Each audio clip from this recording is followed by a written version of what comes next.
Hello and welcome to The Found Cause. We have found our cause in serving the Lord Jesus Christ. I'm Michael, the man behind the machine, and to my right, your left is... Sebastian, the archivist. And we're in between our favorite people, some guy with a beard and another guy with a beard. In case you're unfamiliar, we do a response video every other week, and so we were due for a response video, and we were discussing amongst the Found Cause chats, the three of us, me, Theodore, and Sebastian, what do we want to react to? What's going on? And Theodore's... got some Muslims queued up, so we may be talking to Muslims. We may be talking to some Protestant guy at some point. We have some potential debates and teachers scheduled. Sebastian said, "Well, the Pope keeps saying liberal things. We could react to that." We do a lot of Catholic reactions, so I don't know. Let the different Catholic channel handle that. Mormon president died. Obviously, all the Charlie Kirk stuff. Some of this is way overdone. Why would we discuss it here? But Joel Webbon.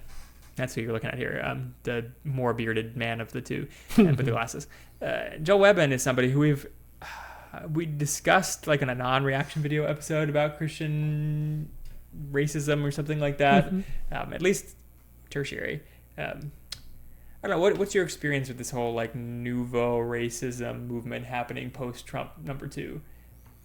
I find that there's a lot of unfortunate people that are equating the blessing that God has gifted to the United States or even European nations with genetic makeup. And I personally find it silly. By the way, disclaimer, I am more European than these two, which is very funny, even though I may not look the part. I'm very Danish and Spanish. More purebred European, you mean? I mean, yes. By genetics, you're probably less, but okay, yeah. Yes, exactly. So... ironic, but they have said some odd things in their channel. I don't want to even misquote them, so I encourage you to watch their channel, Right Response Ministries. They talk about race and Christianity in many of their episodes. Anyway, what I was going to say is that people in this sort of movement are equating genetic makeup with blessing, and I find that is a dangerous equation to make, since nations come and go, people come and go, and God has historically blessed all sorts of people that look nothing like Europeans in the past. So I would say righteousness is what we should be looking for, and we're going to talk about what does righteousness mean. Yep. I would say racism in general has been so suppressed for so long that I was honestly under the impression that it did not exist anymore. That yes, obviously it existed in the 1940s and the 1960s, but in the current United States, there's hardly, at least the classic white on black races, that kind of races. Maybe, yes, there are some black people who are super anti-white people, and there are some people in the deep woods who decided for fun they're gonna hate black people who they've never seen, right? They never see these people. So yes, I understand there's very, very, very fringe racists, but that is not a societal movement at all. They're super shunned, super suppressed. So I would have been under the opinion a couple years ago that this really doesn't exist. There are no racists. There's no white supremacists, whatever. They don't exist in any significant number. But with Donald Trump's second victory in presidential election here in the States, at least, speaking for the States, I think the left, or those suppressing racist stuff, decided to give up. They're you know what? We were on the losing side of things, so we're going to stop suppressing. And so the actual racists bubbled up, and suddenly they're on my YouTube feed, because YouTube used to be over censoring, and there's so many complaints about them over censoring material that they've decided, I guess we're just not going to censor as hard. And suddenly they're getting views, and I'm seeing them because they're trending, because they're new ideas. We've suppressed them so long we forgot what racist arguments sounded like. And of course, racist arguments are strawmanned all the time, and so we don't see their real arguments until they show up on our YouTube feed or Instagram or whatever. We see a TikTok about them, and suddenly you're that's an argument I've never heard before. There's a novelty to it that makes us unprepared to deal with it. And so it is gaining traction, this whole ethno-nationalism, race determinism thing, that the key, the most influential factor on the success of a company, a nation, a venture, a church is its ethnic makeup, and not anything else. So they'd say other things contribute, but the most important thing is ethnicity. And I think at base we can all go, well, obviously it's wrong, the guttural reaction, or we can grapple with their argument and then say it's still wrong, which it is. Spoiler alert, it is. They're old ideas. They're ideas that have been maligned for years, and obviously they've been like wrongfully maligned and strawmanned for years. But they're coming back. Now, I say all that to say there's like genuine Nazi supporters on YouTube now that are being uncensored, and I'm seeing their videos, and it'll be like labeled how the central bank destroyed England. And I'm like, oh, I don't really like the central bank. Let me click on this. And it's like, the Jews! And you're like, whoa. Okay, I didn't know this was this kind of episode. So there are way more egregious non-Christians talking about this kind of stuff right now. And there are even more egregious people who claim to be Christian talking about this right now. Way more egregious than Right Response Ministries here. They're way more fringe, but if you want an example, James White did a recent debate with some other bearded gentleman who is like why make this your philosophy is kind of part of the warning signs, but the gentleman was arguing that the Holy Spirit has to work harder and therefore has less success in black people than he does in white people, and therefore what I don't even understand what benefit you have from saying that kind of thing except for the problems that come from it, and that is like treating your brothers lesser than you. That was his argument, was that like because black people have lower IQs, the Holy Spirit has to work harder than them, and there's less potential in black people, so they can be saved, but they won't be as righteous as white people. Well, gosh, big oof for that guy. That's unique. Anyway, you can watch a debate like that. So these two aren't there, but there's no denying that Joel Webbon, he's part of Right Response Ministries or some other movements out of Utah, who I have to say I never liked Joel Webbon. For the record, he's like the only Baptist that's out there that's super reformed besides Jeff Durbin and James White. So you'd think I would like him, but I never liked him even prior to the racist and stuff. He's kind of weird, like the cadence. I don't know. I don't like the way he speaks. He's a long talker. I'm one to speak. But, yeah.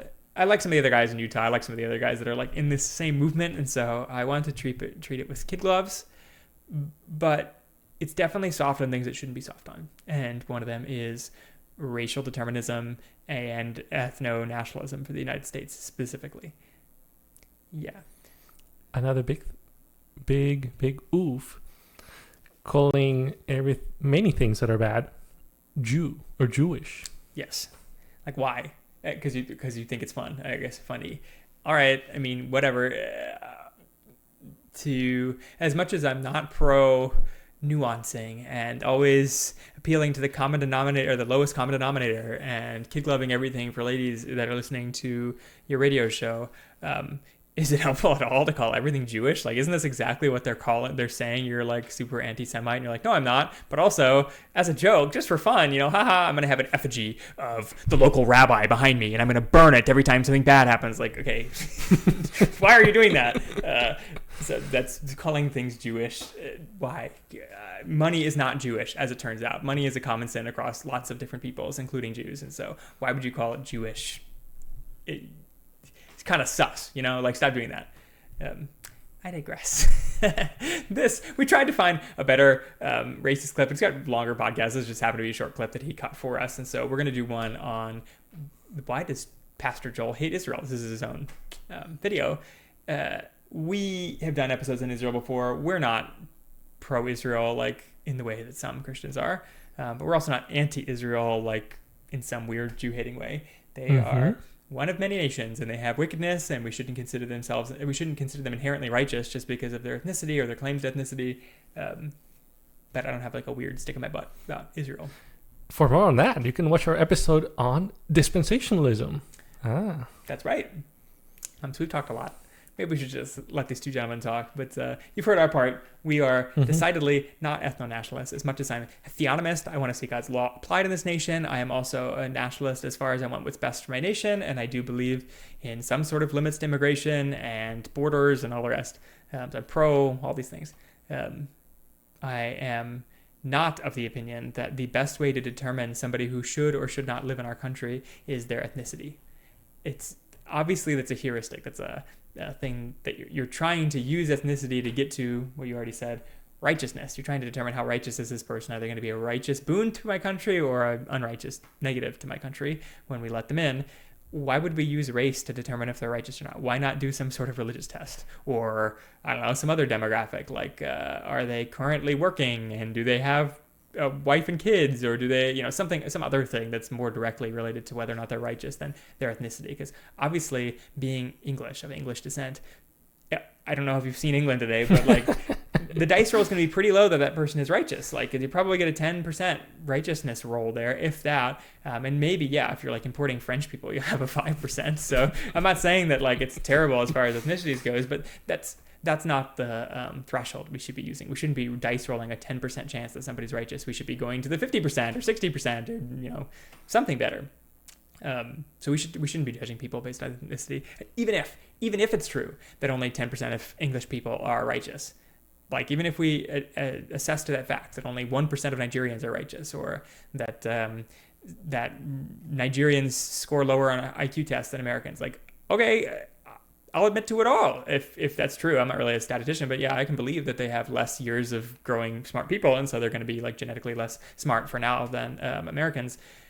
But if you're looking at an individual Nigerian, you check their IQ, you check their righteousness, not the ethnicity, righteousness, or IQ, or whatever else. So you always judge people by their own merit, not by the merit of their race. It's not very helpful to look at generalities. It's better to say case by case. And that's why the righteousness examination will be much more efficient. Yes. All right. Let's do it. Let's hear them. Here they go. So Johnny Randolph had one. It was $100 super chat. Very generous. We appreciate it. He said, please help me understand your hate for Israel and the Jews. All right, it's not a good start, but we'll go on. Does it not say, I think he's going to talk about scripture here. Does the Bible not say, those who bless Israel will be blessed? No, it actually does not say that. Great question. It does actually in the Old Testament, but I understand you don't think that applies to us. But already starting off on a bad foot, I have to say, because like Ted Cruz had this moment with Tucker Carlson, I think, right, where he like said that exact phrase, and it does come from the Bible. So when you say it doesn't exist in the Bible, the person who's uninformed is going to pull it up in the Bible. So that's such a straw man of the other side of the argument here. It's not good. It does say that. It's in the blessings and cursings in Deuteronomy. Obviously, the nation of Israel, we would argue, is no longer like the current nation of Israel. Is not the nation of Israel back then. Israel is now the church. Different topic, but yes, it does say that. So don't say it doesn't, because it does. It'd be more productive to say now, does this apply to the modern nation of Israel, as you're saying, Michael? So let's compare and contrast Old Testament Israel versus modern day Israel. Yeah. Question. No, it seems to vary one way or the other depending on the church you attend. Could you explain how and why you feel that way for clarity? Okay, so first and foremost, I don't hate Jews. Not all Jews in a universal sense, each and every single Jew. I had a conversation with a friend the other day. We were talking about, well, how would you define anti-Semitism, Joel? Is what he was asking me. He's like, what do you, if you don't think that you fit the bill, then how would you define anti-Semitism? So first, I would say I think that anti-Semitism is a made-up word. It's a Marxist communist word to cudgel, goyim into to being subservient to Jews. So I don't. We're already starting off on a great foot. I think that full disclaimer, I'm like 1/8 Russian Jew myself, so maybe I'm infected with the goods, but you're not. So I don't know if I'm worse in his eyes because I have also Arab. Oh, you got the Palestinian in you. That's right. Yes. So maybe our opinions are terrible here, terribly infected by our ethnic bloodline. But I'm also like English and Scottish and all the rest. So hopefully it clears up the Jew in me. But the fact that he's claiming that anti-Semitism, which is a weird word, I have to say, of all like the words we use out there, why don't we call it like Jew hatred or like anti-Jew or something like that, anti-Judaism? Semitism is associating it with Shem, the son of Noah, which is like a vast group. It's 1/3 of humanity at least. It's probably 100% of humanity, honestly, because of the amount of breeding that's happened. We're all Shemites at some point. And so why would you...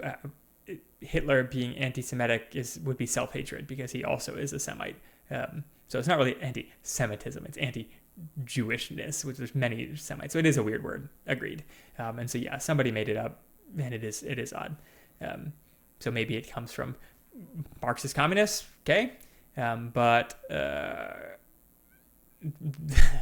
communists were notoriously atheist, i.e. not Jewish by religion.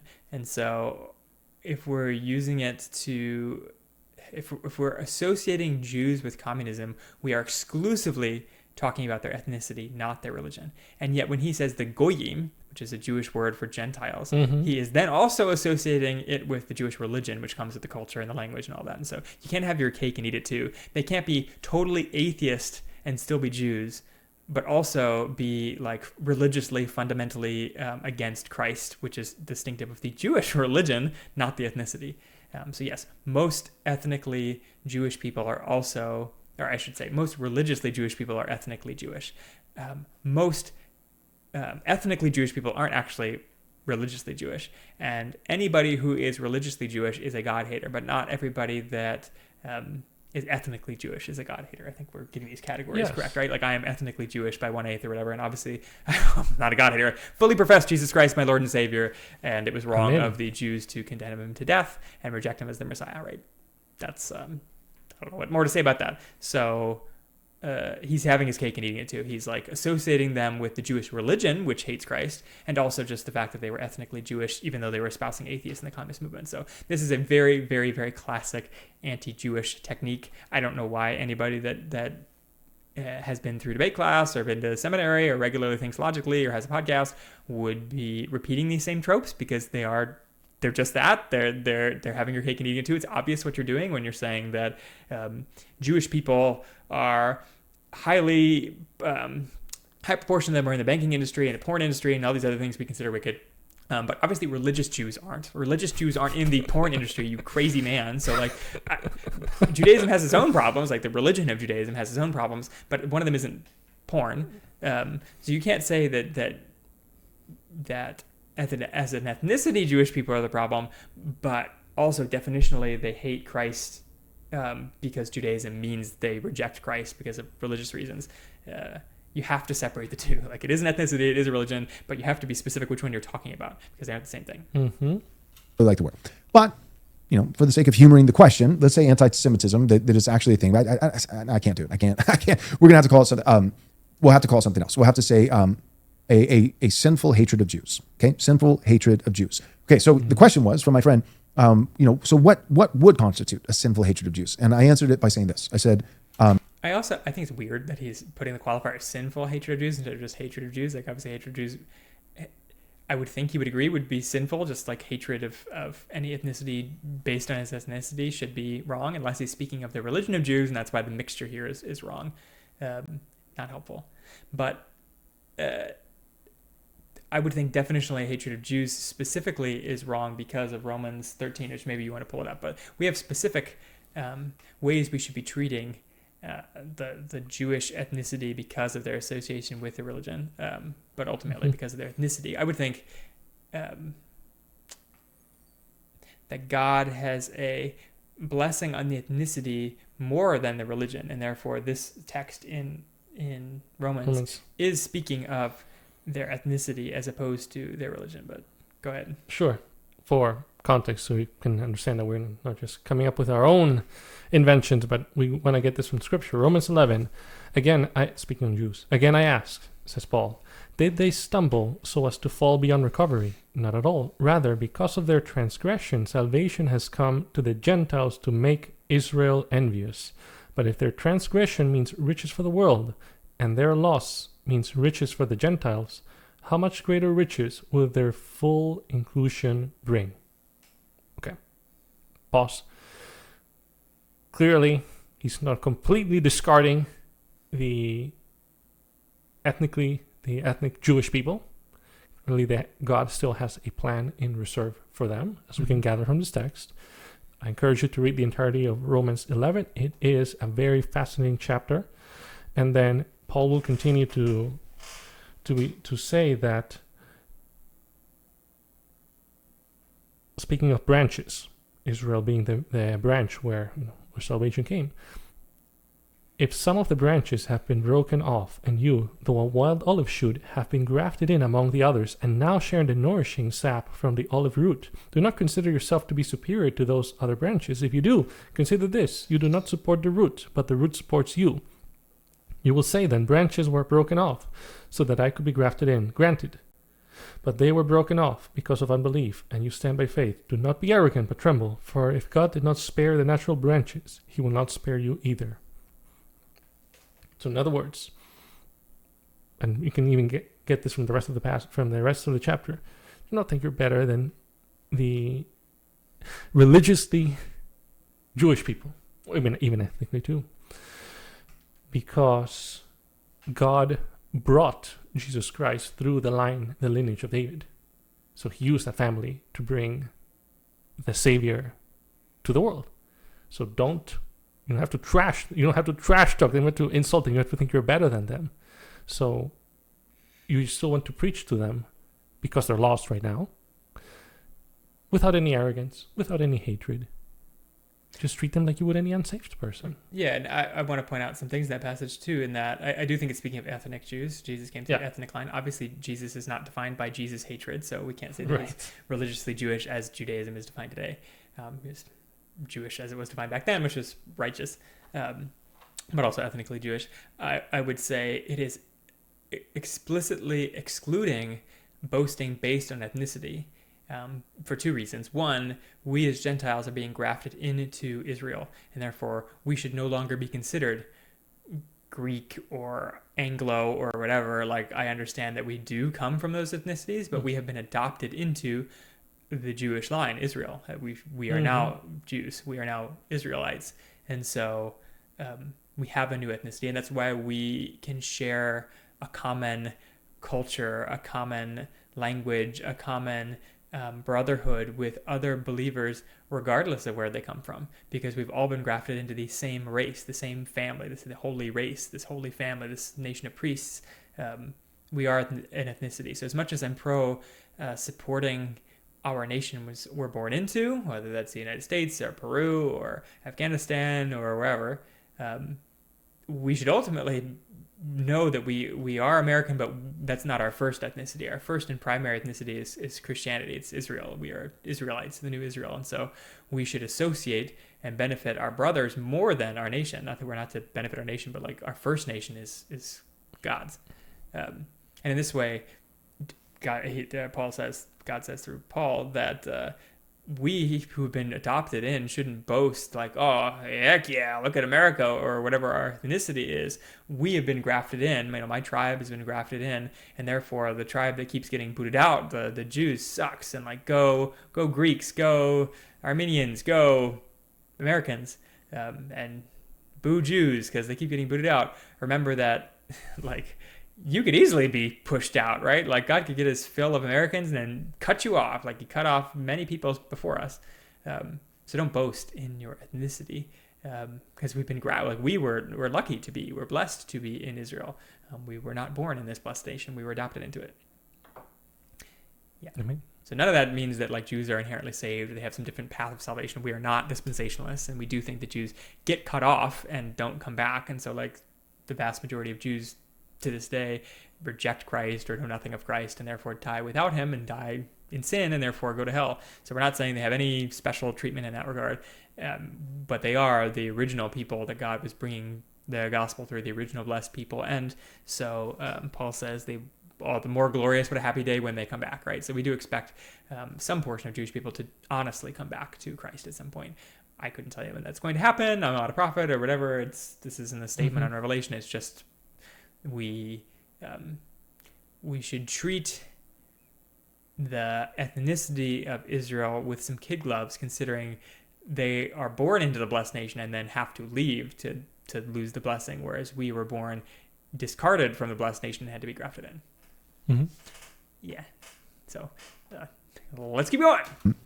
If it's universal and unjustifiable, so without cause, without reason, and universal, right? Not just per capita, but for every man, woman.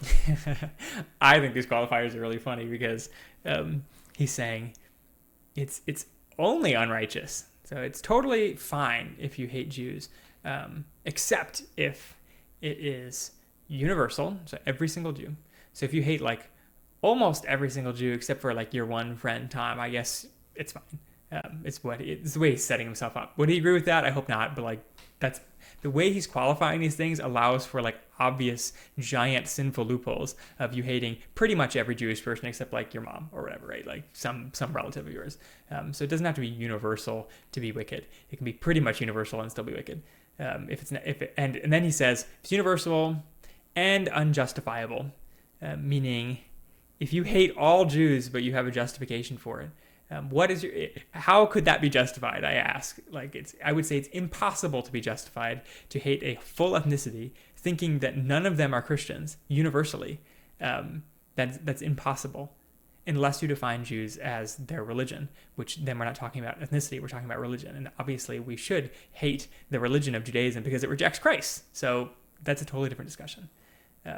But yes, he's saying that it wouldn't be a sinful hatred of Jews if you hated every single Jew for some justifiable reason. He's assuming, I guess, that there is a justifiable reason to hate every ethnic Jew, of which I am one of them, and I would hope that he would consider me a brother. Isn't that odd, right? Like if somebody hated me, if a brother hated me, wouldn't it qualify as a sin even though I am Jewish? And even though Jews have many bad things associated with them, including the death of Christ, I would say it would still be evil for my brother to hate me, even if he thinks it's justified because Jews killed Christ or whatever justification could be there. Will he provide such justification? Let's find out. And child without discrimination. So I'm hating every single Jewish person and doing it a hatred that goes beyond any moral justification, beyond any legitimate wrongdoing. And in my Find me, by the way. I think this is why these qualifications aren't helpful, because find me the Jew hater, sinful Jew hater, the Nazi level Jew hater that doesn't attempt a moral justification for the reason they hate Jews. It's wrong, right? Like it's not a correct moral justification. Hitler said that Jews were inherently sinful by their ethnicity, that they are a born into sin race unlike others, and that therefore we should purge them from the earth because they are always trying to usurp us or do something bad. We should purge evildoers from among us. Like that's a part of God's law. So if that were true, we should do something about it. But it is not true. Like the whole problem with that thing is that it's not true, right? They're another people group like any other.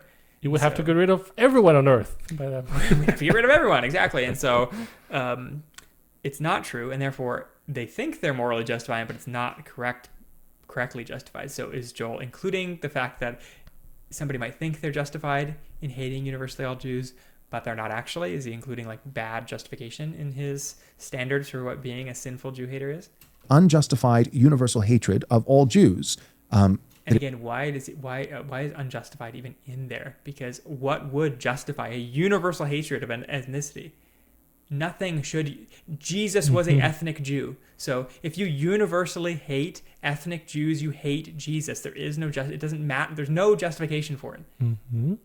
That it is to the point of wishing and actively desiring their physical, cultural, economic, or especially spiritual, eternal harm or destruction. And then he further qualifies it. So if the stipulation is the impossible stipulation of having a universally and unjustifiable hatred of Jews, which already, like, there's so many loopholes in just those two qualifications, but also if it's just like your average hatred, I guess you're fine. He's saying that it has to be like a super extra duper hatred that wants them all to burn in hell and not wipe them out type of hatred. And also economically poor. I think it's just like I hate them, I don't want to look at them. That's fine.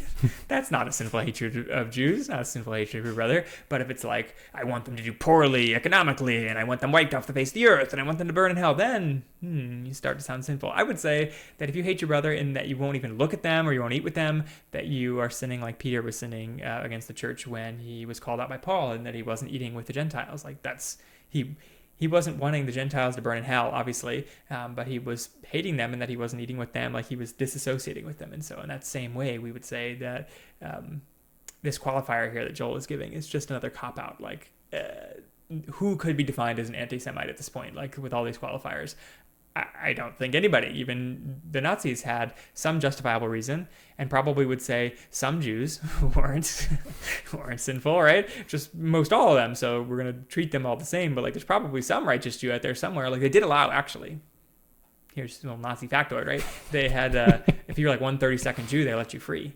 You were no longer considered Jewish, even though they knew you were, but like it had been bred out of you enough that like you weren't part of the problem. So there you go, not universal. What? Yeah. So nobody can be defined as anti-Semite or anti-sinful hatred of Jews under these stipulations. This is a very unhelpful qualifying definition. What would be a helpful definition of sinful hatred towards an ethnicity, Sebastian? Well, anything that shows that you are not loving your neighbor as yourself, which we all for sure. By the way, we all fall short of that. So when you display animosity like Peter, or even like Jonah, who didn't want to go to Nineveh because he found the Assyrians gross, disgusting, evil, twisted, whatever adjective you want to throw in there. But no, God forced him to go there because you need to preach to these people. That was God's plan. So I would say wrapped in all of this would be disgust, hatred, animosity towards a group of people for their either, you could say, culture, genetics, ethnicity, if you want to use that word instead. Is there anything you would want to add? Yeah, I mean, anything that's a universal hatred for people of any sort. So if you universally hate for people for anything that isn't a sin, right? That is sinful because God calls us even to love our enemies. So I would even say if we come up with a group that's defined by their sin, so if we say God hates murderers, right? That's a sin group. I would agree. Mm-hmm. We should hate, like God hates murderers. He's going to send them to hell. So we also should hate murderers. We're called to pray for and love our enemies. So these are clearly enemies of God. They're enemies. Eventually they will perish. So God will bring justice to them. It doesn't mean that we open our doors and like let them sleep on our couch. I think there are certain kinds of love that are reserved for those we trust. But we should treat them fairly. And we shouldn't harbor a constant hate against murderers. We should hate murder, clearly, but we should pray for the enemies because as Paul writes and as we know from Scripture, we're not really wrestling against those people. We're wrestling against the principalities that are encouraging them to sin. And so we don't need to make grand enemies of people. And labeling a whole ethnicity, especially something that's not defined by sin, is absolutely a sinful hatred. So no other qualifiers except for universal ethnic hatred, and I would even say broad ethnic hatred. So even if it's not universal, even if you accept a couple that you've met in your life, like except for the black people I've met personally, all of them suck, right? If I was going to say that, I would say that's a sinful attitude. Why am I saying that? I have no idea what God is doing in that ethnicity, that people. So yes, any broad hatred for man without knowing them is foolish. And he's going to bring up some exceptions, and we should talk about them when he does. But there's exceptions when you don't actually mean what you say. Like if you're using colloquialisms to say like all Jewish people love matzah, all Jewish people hate Christ. Like you can say that if you're speaking like hyperbolisly, and I think it's fine. You want to be careful with that because some people will take you literally, but like it's okay. And so when Paul says that like all Cretans are gluttons and lazy, he's clearly not speaking of every single Cretan, and it's okay. It's like a turn of phrase. So barring when you don't really mean it universally, it is evil to broad, sweepingly hate people. Yeah. I think that would be sin. So let me say it again. So what would be a sinful hatred of Jews? A sinful, aka anti-Semitism, actual anti-Semitism. What would be actual anti-Semitism? Sinful hatred of Jews. A universal, right? So not collective, not like Paul with the Cretans, where he's like all Cretans, but he's speaking in generalities. All Cretans are liars and lazy beats and gluttons, and he says this is true. And what he's saying is it per capita, in general. Now, we know that he doesn't mean all in the sense of each and every individual Cretan. Why? Because he literally leaves Titus in Crete to plant churches and appoint. Titus chapter 1, this is why I left you in Crete, around Cretans, to put what remains in the church in order, appointing elders. Where's he going to find these elders? From Cretans. So Paul is literally leaving a son in the faith in a Cretan church filled with Cretans and saying, here are the standards, the qualifications for elders, and I believe that you'll be able to find some Cretan men who fit that bill. And also, all Cretans are liars and lazy. Like, so Paul, yes, he uses the word all, but in that context, it's a general blanket statement. So he's saying this is generally true. Not all, meaning universal, each and every individual. So what constitutes a sinful hatred of Jews?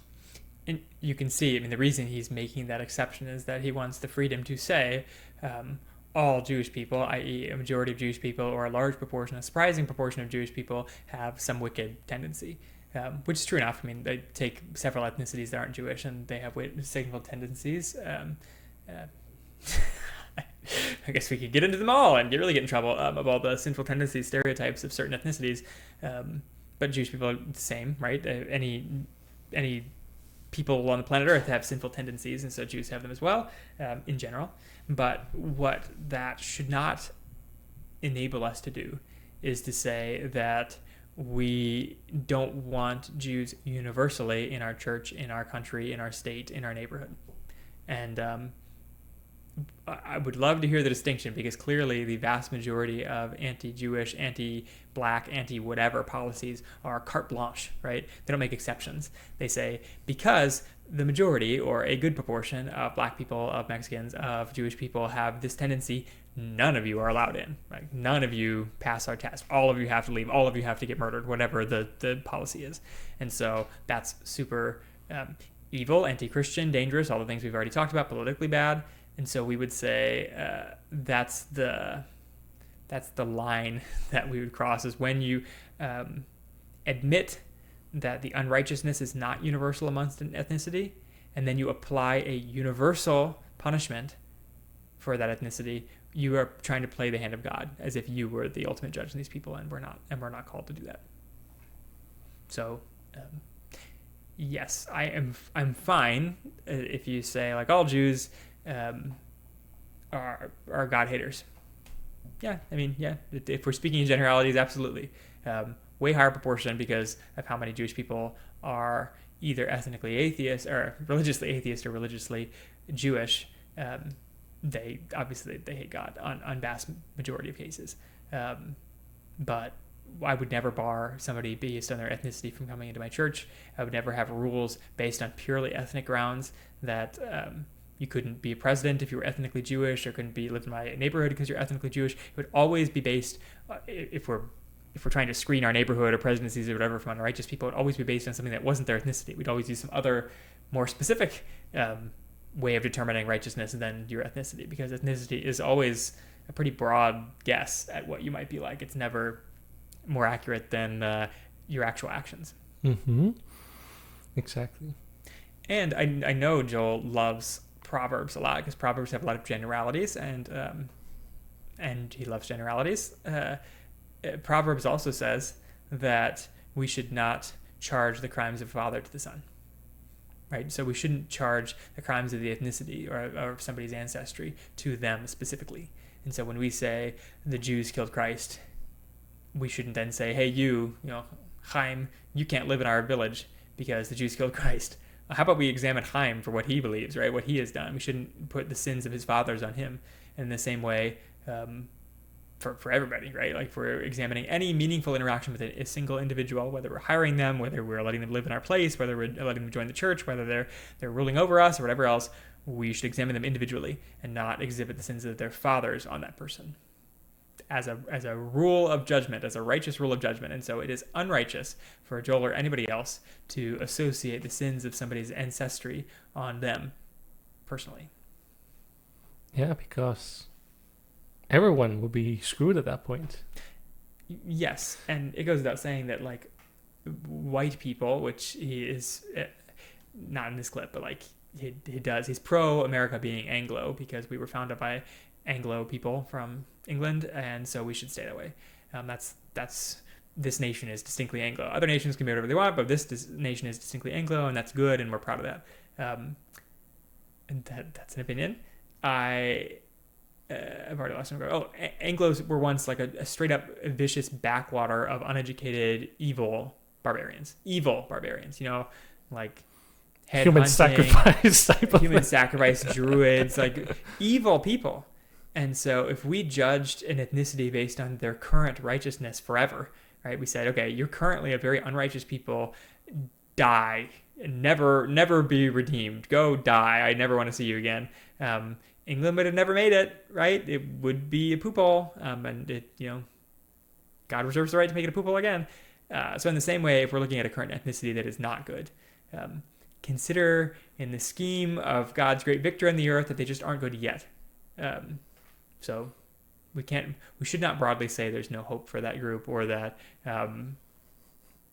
that group is inferior by nature, right? Like the Anglos were not inferior by nature, but they were inferior in time at some point in time. And here we are, we're having a moment in the sun, and one day we probably won't. Yeah, the Italians used to have all the glory at one point. That's right. Look at them now. Look at them now, those poor Italians. Yeah. In my opinion, in Joel Webbon's opinion, a universal hatred, and not just universal, but a universal and unjustifiable hatred. He's making room for universal hatred that is justifiable. Like, I guess that's by saying that, it makes me insinuate, and I don't think it's crazy to draw the lines here, that he has a universal hatred of Jews. It's just justifiable. What? Or maybe he'd say he makes exceptions for like Jews who are Christian. Fair enough. But like, I would think that we should love our enemies. So I don't know. The hatred looks wrong to me. I understand hating sin, but hating the people is it's not our place. Considering that the apostles wrote about Scythians, like neither Jew nor Greek, Scythian, or even or compared to a civilized person, the Scythians were pretty gross. I would not want to live in a Scythian nomadic tent. It would probably get sacrificed anyway. Murderous, weed smokers, all the rest. Yeah. Yeah. Opium smokers. Opium, great. Drugs. All bad things. Nonetheless, even if you don't go by church tradition, that one of the apostles went to Scythia and evangelized the Crimea area where the Scythians used to live in the steppes. Clearly, God has a plan to include even those gross people into his family by redeeming them. So it doesn't matter where you come from. God can still save you. So let's not have universal hatred, because what a Roman would have hated the Scythians just plainly. I don't think that's the attitude that God wants to have based on his writings. Yeah, we should be striving for accuracy in our treatment of other people, and so we should always treat people by their sins. And even then, even if we are handling a known murderer, so we know this person is especially wicked compared to others, we should treat them with the law and fairness and love. Just sometimes love ends up with the death penalty, right? So it's not like a squishy love necessarily, but we shouldn't hate them. And I would say it's not hatred to put a murderer to death, and it's not hatred to enforce the law on wicked people, but it is hatred to deny loans to people just because of their ethnicity or whatever else. Like, God explicitly has laws in God's law on being willing to give loans to your neighbor, and if your neighbor is if your actual neighbor, not just like your theoretical neighbor, but if your actual neighbor is a different ethnicity than you, it would be hatred, unlawful hatred to deny them the loan because they were a Jew, and you're like, well, a Jew might be greedy and not pay me back. I don't know what you might be thinking. Jew would probably pay you back for going by stereotypes. But whatever. You get my drift here. It would be hatred of them, even if you are not actively like beating them up or like programming them. Right? Without cause, without reason, and a universal and unjustifiable hatred of all Jews to the point of actively wishing or desiring toward them their harm and destruction, physically, economically. It's so weird that the qualifiers are so weird, because he's like, well, universal hatred of Jews, but also not just that, because again, he's insinuating like I know somebody, or like I am, or I know somebody that I don't think is sinning when they universally hate Jews, but it's justified. Or even, okay, it's not justified, but it isn't that bad. It's not like extreme hatred. It's just like general hatred. They won't give them a loan, or they don't want to smell them, or they don't want to look at them, or they want them to live in a different city, but they don't like actively want them to die. Emotionally, spiritually, etc. And based off of that standard, I do not have any sinful hatred towards Jews. Nor does I want Adolf Hitler. those who have dual citizenship, whether it be in Israel or any other country for that matter, not to serve office in my country. I would prefer for them not to be able to vote in my country. Okay. This is where like the mixing of political, ethnic, and religious Jewness is again super unhelpful, because here he's saying, I don't hate Jews. What I don't want is people who are affiliated with a foreign country, i.e. Israel, modern day Israel, to be running my country. Okay, that's like a totally different question than whether or not you hate ethnically Jewish people. And so why are you even bringing it up? I guess because when you say that, some people claim that you are anti-Semitic, and you should clarify that it's not the genes you're worried about; it's the association with a foreign power. Again, it makes me suspect that you also don't like that they're genetically Jewish, because that's a pretty common viewpoint as well. So you're saying I don't want them. Anyways, I'm mumbling here, but you're saying you don't want them ruling our country or being affiliated with ruling our country because they're associated with a foreign power. I got it. Okay, I'm amenable there. But he's also going to say here a second, unless he was already just saying it, that he doesn't want them voting in our country. Okay, I assume you mean they should disavow their Israeli citizenship, or are you talking like ethnically Jewish people shouldn't be voting in the country? And then again, it comes to the point of like, are you associating their ethnicity with their unrighteousness? That's not an accurate way of proving their righteousness. Yeah, their religion. Religion, exactly. I mean, yeah. Mixing all these three categories at the same time: their nationality, citizenship, ethnicity, and religion. You can talk about these three issues. That's a fine conversation to have. And we probably agree with if you truly are committed to a foreign state, you probably don't participate in U.S. politics. If you are committed to that other state, okay, understandable. I wouldn't want that for Peru. I wouldn't want people to do bad things to Peru. Understand. And then religion. Yeah, the religion of Judaism is not that good because they reject Jesus Christ. They need to stop doing that and repent.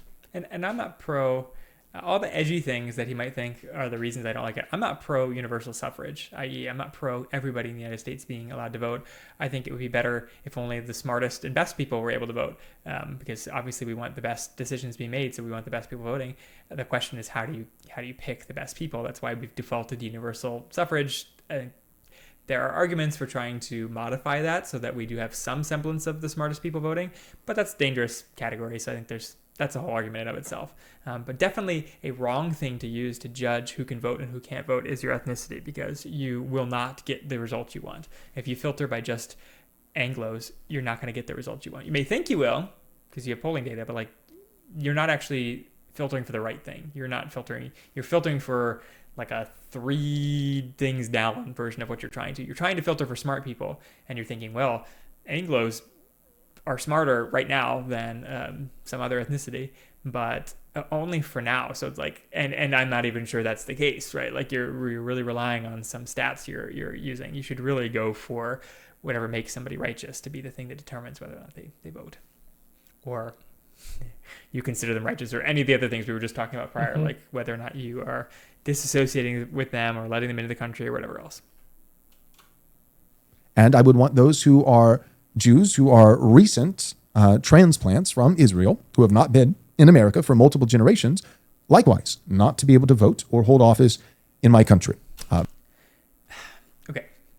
And another great point, how long does it take to become a real citizen of the United States?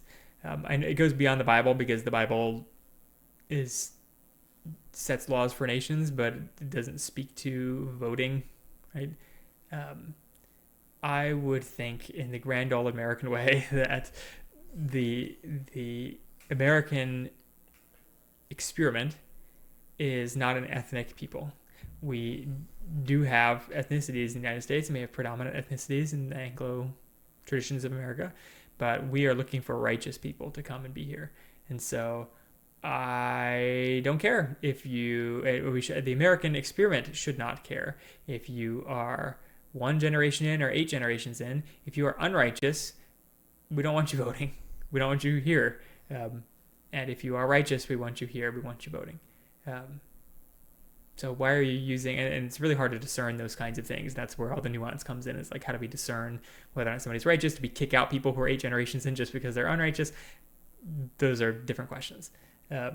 But him saying that he doesn't want somebody here because he doesn't want somebody who's been here for even 2 generations, it's only a couple generations in, that's because they've come from Israel, they're not quite assimilated yet. He doesn't want them voting. What if they're Christian? What if they're righteous? Why are you making this decision based off their like recent coming over from Israel? And like, not necessarily recent. You could be 2 generations or 3 generations in, apparently, and that's not enough. I think, yeah, in another episode, I think 3 is the number that I talked about. That you need to be at least 3 generations in the United States in order to be considered truly an American. In one of his sermons, I mean, you can tell I do listen to make sure, and I don't want to misrepresent this kind man. So he did talk about Ruth, how she fully let go of her previous. Well, she was Moabite, I believe, if not Edomite. Yes, Moabite, and then fully embraced Israeliness or like being ancient Hebrew. Mm-hmm. But was she ever truly a Hebrew, even though she did the right thing by fully embracing the new culture that she lived in? I mean, by the other standards of those, that I would really encourage you to look it up on your own. No, because she needs to be at least 3 generations in to be a true Israelite by those standards. But we're getting off the topic. This is getting off topic because now we're talking about citizenship and your nationality, different than ethnicity. And there's like specific cursings of God on Moabites that are like 10 generations in, they'll be cursed. And so maybe he's using something like that, but that's 10. And also, we don't have specifics like that for our nation. And we don't even know who Moabites are these days. So there's no way we could properly apply those kinds of cursings on people who come to the United States. Yeah, just check, as you're saying, righteousness. And you define righteousness by? How closely you adhere to God's law. Yeah. How right are you fulfilling the first 2 commandments? Love God with all your heart, soul, and strength, and love your neighbors yourself. Those are the first 2 commandments. God says that Jesus himself says that the most important 2 commandments, and the whole of the law rests on those. And so if you admit that those 2 commandments are important, you also admit to the 10 commandments because they're built on those 2. And the 10 commandments are what the rest of the law is built on, all 663 or however many there are laws. And so the more a nation, the more a person adheres to the law, the more righteous they are. We all know that it's an impossible standard and that we need Christ to fill the gap, and that we're not even approaching God in righteousness when we even have 1 drop of unrighteousness. So it's nothing about our justification, and we should not boast in fulfilling more of the law than others. But there is no denying that fulfilling the law more is more righteous. It results in better nations. It results in more fruit, barring situations. We don't believe you're guaranteed just because you're living a righteous life to live a prosperous, healthy life. But the Proverbs do say that generally that is what happens. And so generally we should expect nations that are doing more things like the law to succeed, while nations that are doing less things like the law should do worse. That's the standard. It's a biblical standard, not a nebulous standard, or not one created by talking heads or sociologists. It's just from God's word. And clarification, because some might say, don't religiously Jewish people fulfill the 10 commandments? It's like, hold your horses. No, they don't. No, because loving the Lord your God with all your heart, soul, and strength, what does it mean for us today? Loving the second person of the Trinity. Jesus Christ, right. And if you don't do that, then you're not loving God with all your heart, soul, and strength. Not to mention the many laws they break. I mean, Jesus speaks about it in modern day Judaism is pretty much Pharisaism, except on steroids. And so they didn't lose any of the problems they had in Pharisee times. They've only gained. They just wrote it down. Well, they've only gained problems, yeah. So no, they do not fulfill the law in any shape. I mean, in some ways, right? They do. All peoples do in some ways, because the only surviving cultures are ones that can like reproduce and carry on. And so there are no cultures today that are fully rejecting the law, because you can't live like that. You'll die really, really quick. So yes, there are some things that the religion of Judaism gets right, but it is not it's not a good religion. You know, all religions that aren't the proper religion are not good religions, and it's not right next to the good religion. You know, there are Mormonism and Catholicism and other non-Christian religions are closer than Judaism on getting the law right. Although these days, I don't know, the Pope is like trying to dismantle the good parts of Catholicism, so we'll see. But for now, stay tuned on that one. Yeah, and one day we do hope that the Jewish ethnicity, the Jewish religion, the Jewish nation does convert. We have the hope of Paul that God will do this at some point, but we have no idea when that will happen, and that's all in God's hands. So we await Him. But for now, the Jews do reject Christ in general, except for me, except for the many that God has called out of apostasy. All right, we'll let him finish out. He does have a minute left, but you've gotten the gist of why we are leery of Joel Webbon. I would say there are much more egregious racists out there. You haven't heard him say "I hate Jews" here, but he clearly has wrong principles here for why he wants certain laws, right? Certain laws of not allowing Jews to vote or whatever else. They're not on proper principles, so.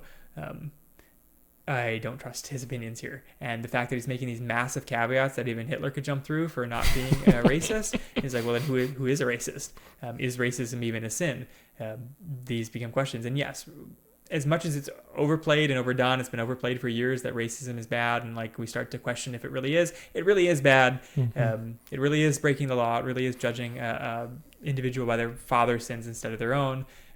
It really is despising the tree, the roots, the thing that holds up our religion, especially in the Jewish case, specifically in the Jewish case. And so, yes, racism is wrong, even if it's to non-Jewish people. Racism to Jewish people is wrong. No, it is not racist to say that Jews killed Jesus. No, it is not racist to say that somebody who rejects Christ deserves hell. That's not racist.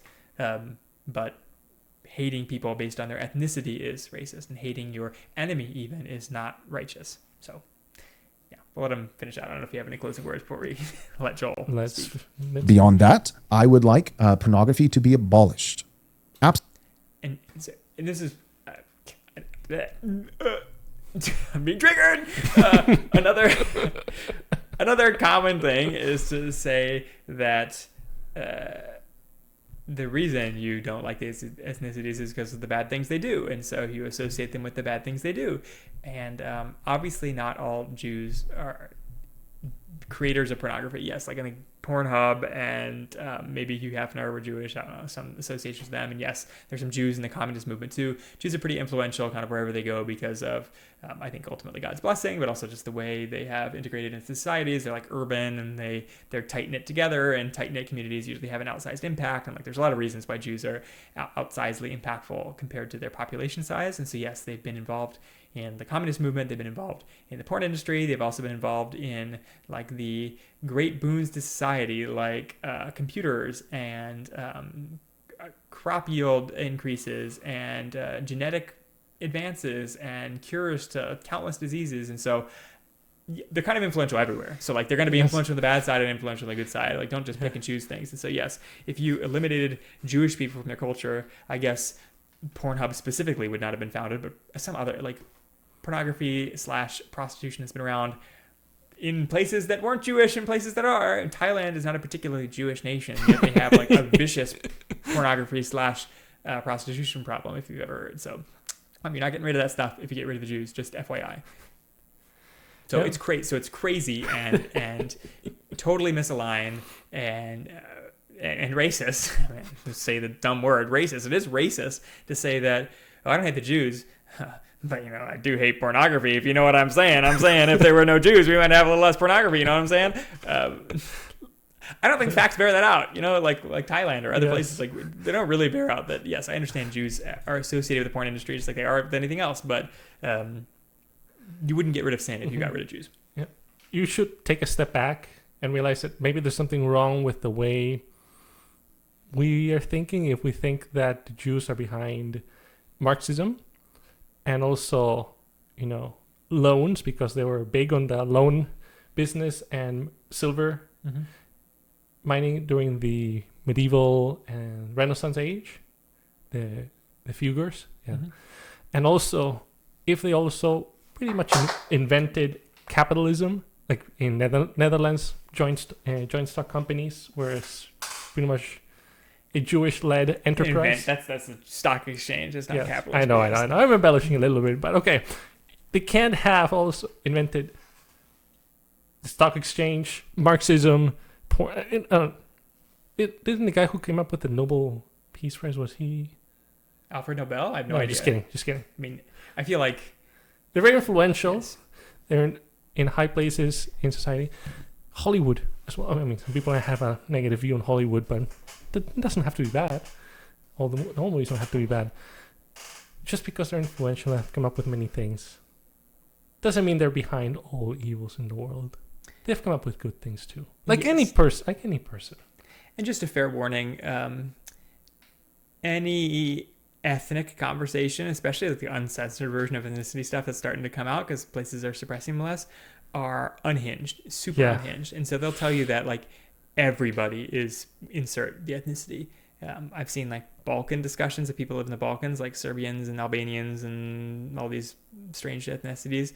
They always claim that like everybody good was their ethnicity. So like Alexander the Great apparently was Turkish, and Genghis Khan was Turkish, and like everybody you've ever known is Turkish or Serbian, or like they're all claiming like basically every good person was actually secretly, you don't know, and I don't know where I'm getting this information, but he was actually Serbian. So in the same way, if you make a habit of listening to anti-Jewish propaganda, which I have inadvertently done on YouTube, they'll be like, every single person you've ever known is secretly Jewish. And so, like, yeah, your neighbor who ate that cat one time, Jewish. And Hitler, Jewish. And, every single communist that ever lived in the Soviet Union, Jewish.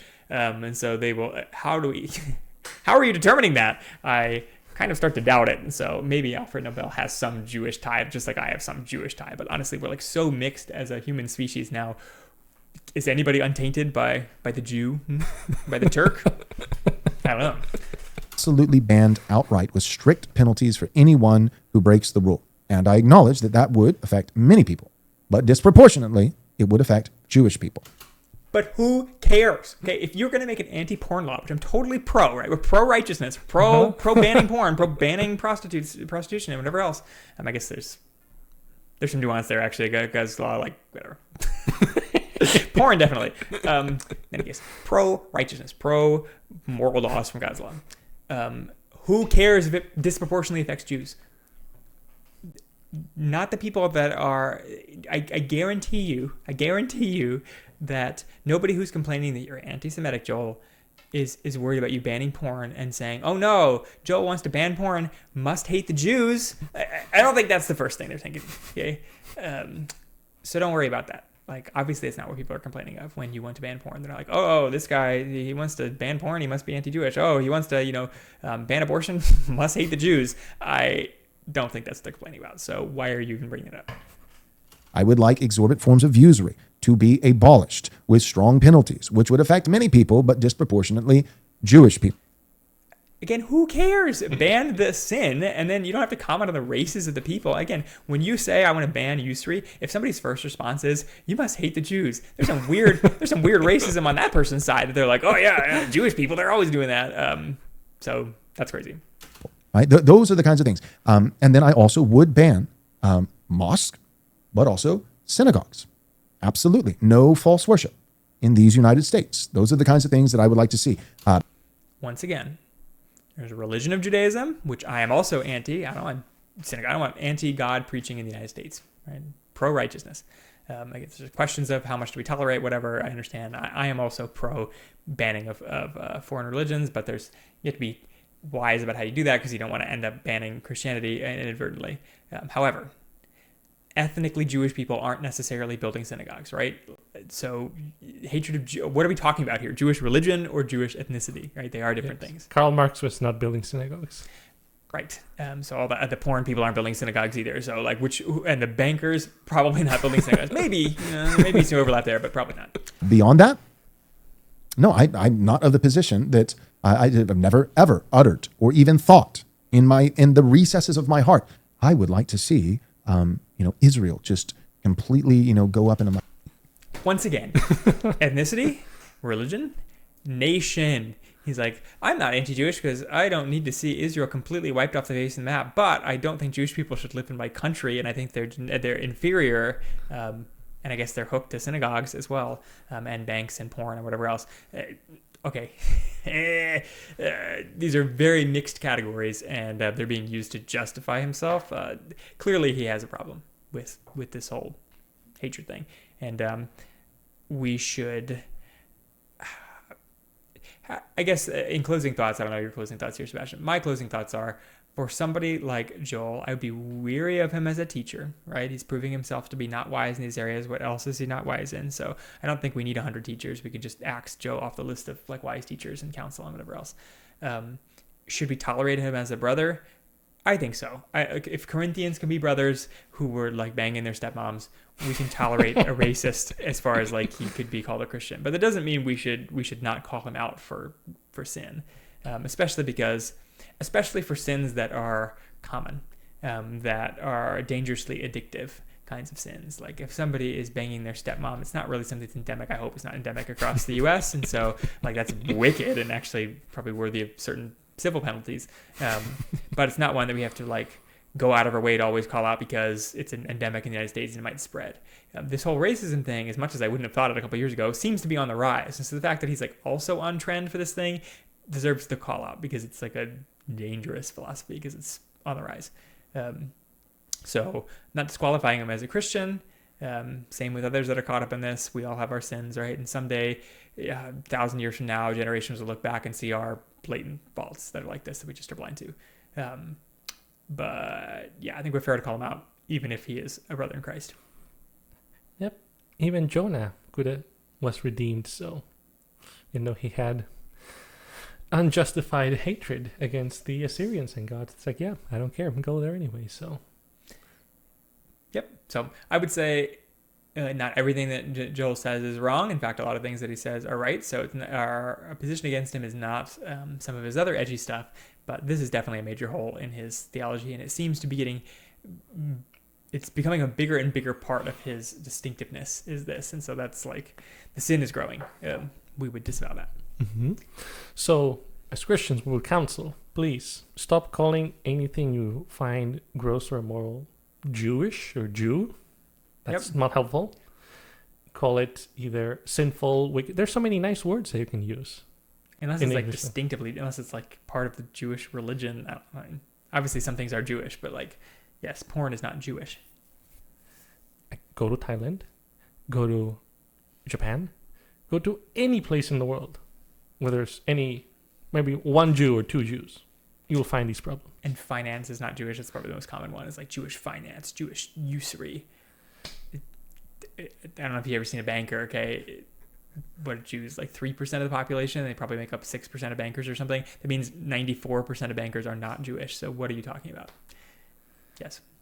That will be my counsel. Can talk about all these problems. These are problems to talk about. Sinfulness in society, that's all good and well. Just use more precise words that don't distract or give people the wrong idea. If you may actually not hate Jewish people, but based on all of these weird things that have been said in this episode right now, the impression that's given is that you don't like Jewish people that much. I have to say, the final word from Joel here is kind of funny in that I'm going to keep using Hitler because, we all love Hitler. He's very easy. We all know this guy hated Jews person. If there's anybody who's an anti-Semite, it's Hitler. He also could probably totally truthfully say that he's never wanted in his heart for Israel, like the nation of Israel over there, to be exploded by a nuclear bomb. He probably didn't give a two toots about Israel, right? Because he's busy building Lebensraum and all the other evil stuff. So, it doesn't matter if you didn't want to nuke Israel if you have a problem with Jewish people as an ethnicity, right? Like, these two can be separate things. And so I think it is kind of funny that his proof that he's not a sinful Jew hater is that he's never wanted to see Israel nuked off the face of the planet, which probably Adolf Hitler would also be like, okay. Like, Adolf Hitler, I think, was pro the expulsion of the Jews. Like, he wasn't necessarily pro just killing them everywhere. It's just that they weren't being expelled. If you know your Nazi stuff, it wasn't just that he hated Jews and wanted to kill them all. It was that he wanted them out of his country and they weren't leaving properly. And so how do you get people to leave? Well, it's very difficult. And that was part of the killing. Evil. So not making excuses here, but like, he would have sounded like Joel at this last part, in that he doesn't need Israel as a nation exploded. He just wants the Jews out of the country. There you go. And if that's not accurate, let us know in the comments. Let us know what you think also in the comments too. Do you agree with Joel? Please don't. Do you agree with us? Please do. If you agree with Joel, please comment, because I love responding to comments, and maybe you have some genius thing to tell me. And trust me, I don't really listen to Joel because I don't really like Joel, but I listen to like the guys on out in Utah, out in Ogden. So I definitely listen to people who are adjacent to Joel, and so I'm willing to converse. I think these ideas should be aired out so that we don't let them like fester. I think a lot of, if you ever heard of this guy Nick Fuentes, who also is on the edge train, he's a Catholic guy, super edgy, has been suppressed for so long that now that he's not being censored anymore, or he's not being as censored, suddenly everybody's like, he's got such fresh new ideas and he's great, and like he's a hidden gem. And in reality, he's just like, frankly, he's been so suppressed that I've never really watched the videos, and he's also kind of quite boring on the podcast he's doing now, so I haven't listened to him all, but I know him to say like the N-word, and that he wants America to be a white nation and whatever else, and also he's Catholic, so like none of these things are very good. Just because somebody's been suppressed doesn't mean they're actually like secretly the true underdog. So yeah, sometimes the popular opinion is the right opinion, sometimes. And racism is bad. All right. That's why we found our confidence serving the Lord Jesus Christ. I've been Michael Lamb behind the machine, and to my right, your left has been Sebastian, the archivist. And either side of us, well, really just right above us right now, is Joel. Thanks for listening. If you want to listen to the rest of our podcast, you can go to Found Cause on Spotify. We're also on iTunes, and wherever else you might find your podcasts. We are on YouTube, and we're also on Facebook. So if you want to see our episodes there, you can go there, see our wonderful faces, see Joel. You can listen to us audio only. We may have a debate coming up with some Muslims. I forget who exactly we have scheduled. Dawa, yeah. I think. Or is it a Christian guy? I don't know. Theodore's setting it up, so we'll see. But stay tuned, and we talk about something completely different next time. Bye. Bye.